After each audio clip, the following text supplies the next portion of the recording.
how many people have read BNG? Thank you. Just so that I don't bore everyone, I can tell you about the facts very, very briefly. The case involved two very young children, a girl and a boy. Their parents were ethnically from an East African country. Their mother had never spent any time at all in Africa. She was born in the Scandinavian country, grew up in the Scandinavian country, and spoke a Scandinavian language, although she was ethnically from an East African country. She came to this country when she was about 18 with her family because the rest of her maternal family lived in this country.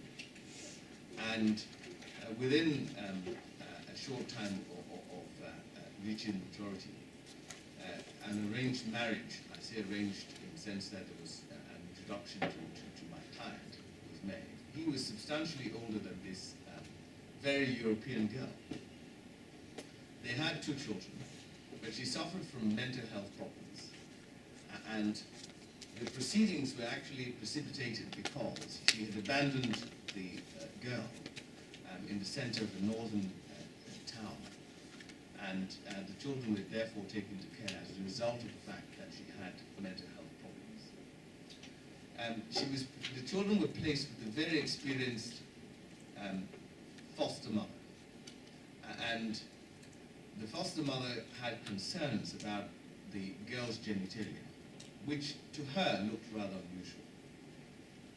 And the local authority then caused intimate examinations to be taken of this girl by the local experienced pediatrician, who had, I would say, not a lot of experience in examining young girls for FGM. She had a lot of experience in examining children who were the victims of sexual abuse, but not FGM.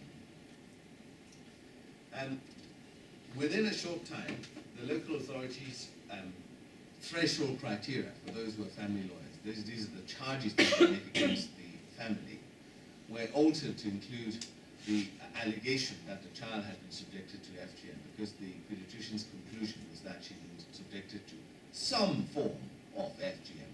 It may be one or two, that's what she said. Now, Vicky's going to deal with the experts in a minute, but I'm just giving you the background.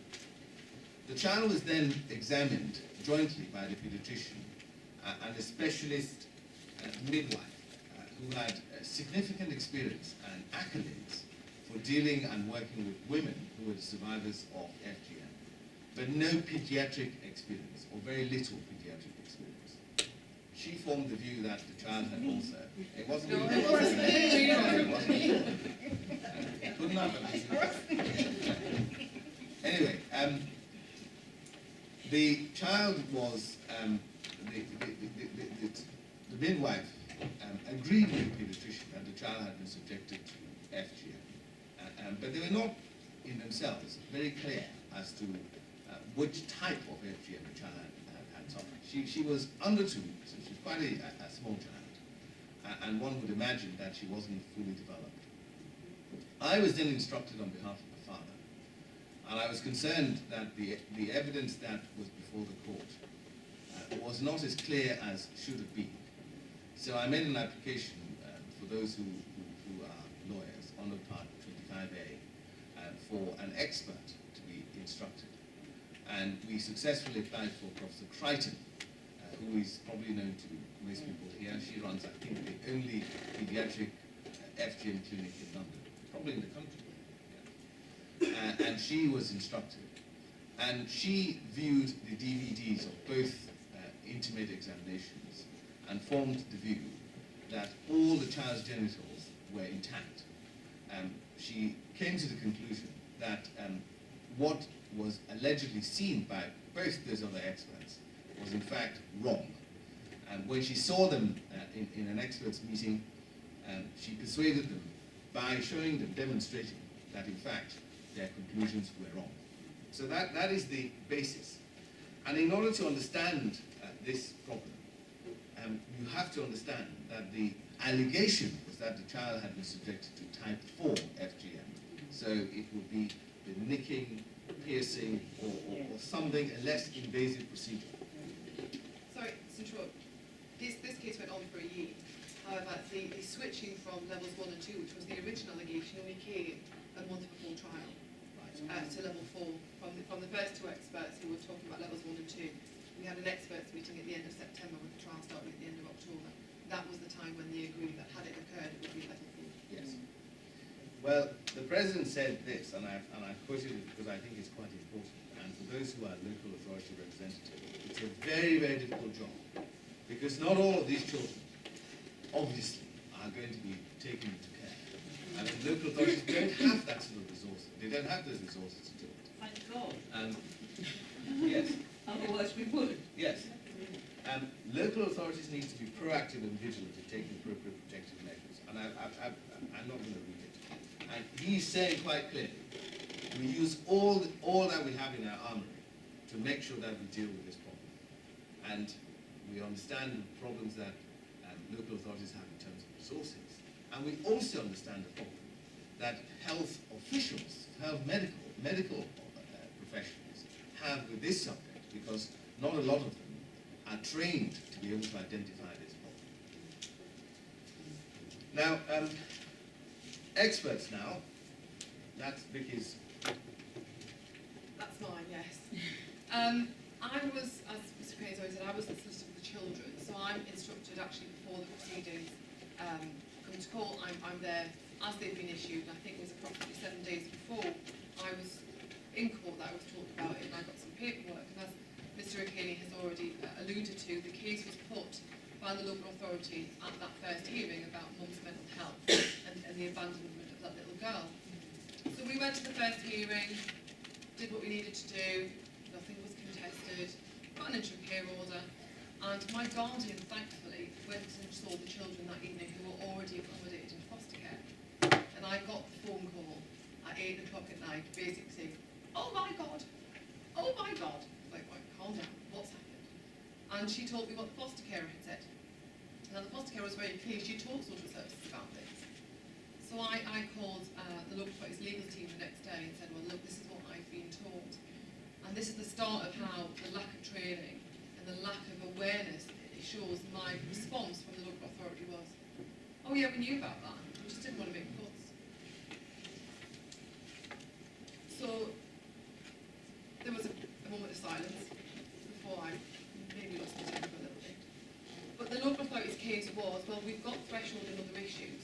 Why do we need to open up this can of worms? Why do we need to determine whether or not this has actually happened or not? For them, it just wasn't something that was important.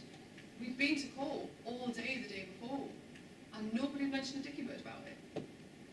So, and I have to say, the two social workers, one of them turned out to be very good, but they were both extremely young and not very experienced.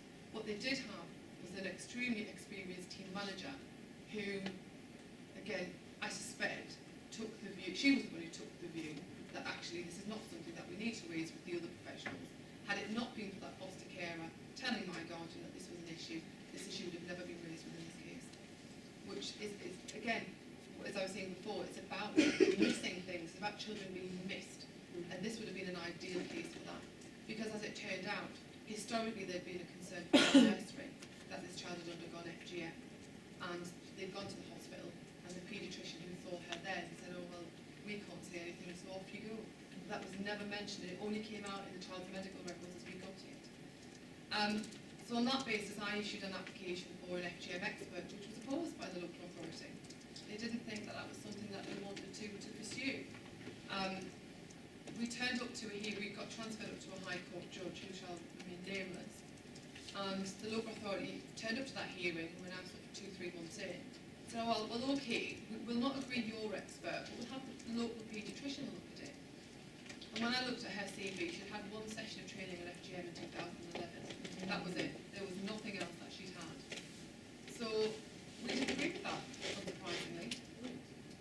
And we went in front of the High Court judge. He wasn't willing to consent to an independent expert assessment, which would have cost the public purse money, when we could go to the community paediatrician. And his parting comment was, well, you know, if she has to undergo 1, 2, 3 intimate examinations, it's all right, she's only 2. That's the High Court judge. And of course, she was And so it's been alluded to that first assessment, it was done with the colposcope, it was done with video equipment, and the report concluded that there was evidence to support that there had been removal of part of the clitoris and clitoral hood with scarring present to her clitoral area. The paediatrician was unclear as to the cause of her labial adhesions on the left side, but that may have been due to chronic vulvovaginitis. But it also may have been due to the removal of part of the labium and the healing that had allowed the labium to adhere to the labium majors. She thought it was appropriate that there was a second opinion. Of course she did. So in reality, everything that we said at the beginning should have happened. So on the next occasion, because the community midwife that we'd found didn't have the use of the colposcope, it was agreed that there'd be a second examination of this child with a joint one between the community paediatrician who could use the colposcope equipment and the community midwife for her to be able to have this second opinion.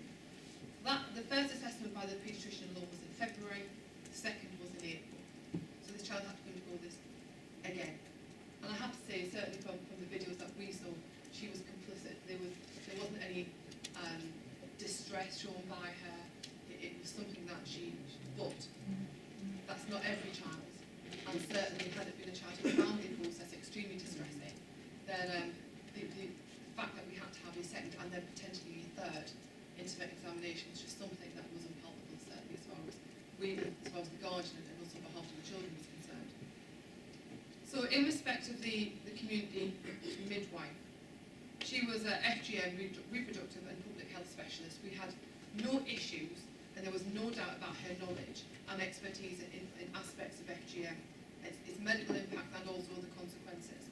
She'd spoken exclusively and extensively both in this country and abroad. And as a midwife, her primary expertise was in relation to pregnant women, but her experience was also in relation to young girls. So we thought, brilliant. Expert who we can rely upon, who can deal with the issues before the court. In her assessment, she concluded that the hood of the child's clitoris appeared to be deficient with the possibility of scarring on the left side. Her right labia minora was very small and her left labia minora was partially stuck to the inside of her labia majora. The hymen was smooth and non-disruptive. Both the midwife and the paediatrician felt that this little girl had been the victim of FGM. It's right, however, to say that the assessment in itself was a pretty poor quality. The written piece of work was a pretty poor quality. Hence the reason why when Mr. Caney got involved, he identified Sarah Crichton because of her knowledge of work in Bristol. I think she'd already been instructor on the criminal case. So I instructed, the application was successful, I was the lead in that. And I instructed Professor Crichton to do that piece of work.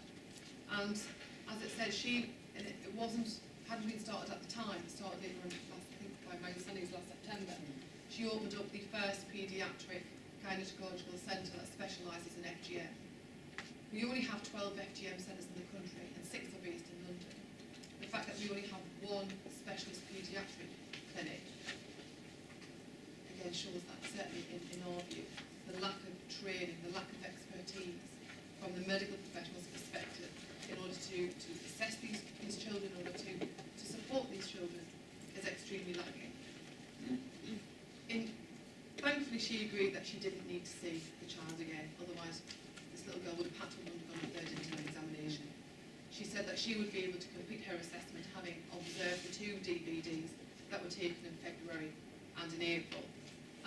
She undertook that piece of work, and as far as she was concerned, and the World Health Organization guidelines, because as I've said, the paediatrician used a different set of guidelines which confused us all really. She said there was no evidence of FGM types 1, 2 and 3, but that she was unable from observing the DVD to confirm the scar that had been seen allegedly by the paediatrician and the midwife. She said if it was there, she couldn't see it, but obviously she was only seeing things in a DVD, not on a one-to-one basis. Sorry to interrupt, but the 2 experts were not clear themselves. The what of scarring existed there. One described it as being almost arch shape, and one of them described it as being a straight line. So they could not agree on that. Whether it was raised or not raised, they couldn't agree on that either. So I think it was quite important. It's quite important that if we're describing FGM, we don't not only describe the type of FGM that we've seen as professionals, and we can give as much detail and keep as many notes as possible, because you'll get people like me invariably asking you all sorts of questions about it. And if you don't have the right material when you do the examinations, then you're going to have trouble. Mr. O'Kane is right. The difference in the description of the scarring only came out in the oral evidence because the written reports were poor. So there wasn't any indication from the written reports as to what they did or did not say. It was only in the cross-examination that actually we all realised that the two of them were describing something that was extremely different to what the other one was describing. There was a significant level of inconsistency between the paediatrician and the midwife, and that was even despite them undertaking a joint examination. Under cross-examination, the paediatrician, to her credit, admitted that her initial findings were wrong, and that she changed her mind even after the second examination. The midwife's evidence was, according to the president of the family prison, exceedingly unsatisfactory, and the court therefore found that it was quite impossible to be able to rely upon the evidence of the two witnesses that have seen this child, experts that have seen this child, rather than the expert who hadn't. In contrast, he found that Professor Crichton was the only one of the three who had real experience with FGM and the paediatric content. Her evidence, both written and oral, was clear and measured. It did not change. It was delivered with authority and it carried conviction. What also should be noted is that under cross-examination, the paediatrician was asked about FGM, and she confirmed that a few years back, the trust had taken the decision to withdraw all training because it cost money, and that money was to best spent elsewhere. So that was the expectation, unfortunately, of anyone in the area, certainly where we were, that any community paediatrician, irrespective of their qualifications in respect of the sexual health and sexual abuse, that their training in respect of FGM was limited at best. I'm aware that we've only got 5 minutes left. I would have gone through the description of the judge when he talks about what his expectations are in the future for assessments of children, because as far as he was concerned, there was a dearth of medical experts in the area, that specialist training was an education is highly desirable, that in reality the first person that we needed to go to now, if you end up in a case of this nature, is Professor Crichton. We need to use one classification. It has to be the World Health Organization classification that has to be used. There has to be careful planning of the process of examining a child to ensure that the expert looking at the child has the relevant expertise, and that we are not making children undergo multiple examinations simply because the people looking at her are not the right people. Colposcopes need to be used on every given examination, so that again that would reduce any future examinations, and that detailed notes are made and that detailed reports are given, because those are the reports that will be used in the future when we are looking at the reasons for issuing proceedings. Finally, in respect of experts, it was about reasonable parenting, and the court had to decide whether or not subjecting this child to FGM, whether or not that was reasonable parenting. Now, certainly in respect of our case, the judge did not make the findings of FGM, so it wasn't something that he had to then go on and consider. But he did make a comment, and he basically said that any form of FGM can never be classed as reasonable parenting, and that it's vital to bear in mind that FGM involves physical harm, which at its common ground has, except in very narrow circumstances, no medical justification and confers no health benefits. The fact that it may be a cultural practice does not make FGM reasonable, and indeed the proposition is specifically negative